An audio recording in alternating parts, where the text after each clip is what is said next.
Заместитель командира 217-го армейского корпуса Омари движения «Талибан» Мулла Джан Мухаммад Хамза, более известный как Мулла Джан, пригрозил Таджикистану захватом страны в течение недели, если Душанбе не прекратит вмешиваться во внутренние дела Афганистана.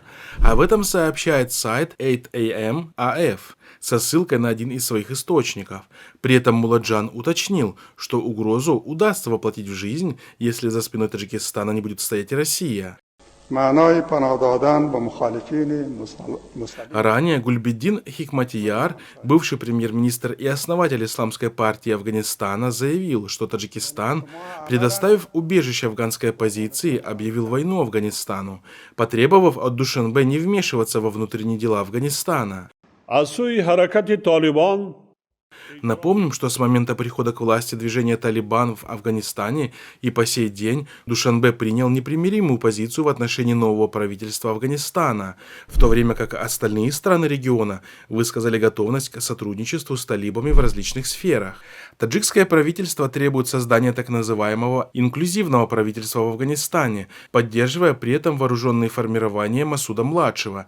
По инициативе режима Рахмона даже были предприняты попытки рекрутирования добровольцев в Таджикистане для отправки в Афганистан на братоубийственную войну под предлогом защиты якобы ущемленного таджикоязычного населения.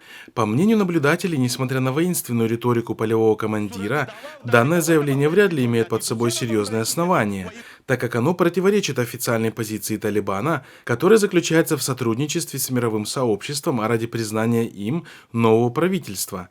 Представители Талибана неоднократно заявляли, что не допустят нападения на соседние страны с территории Афганистана.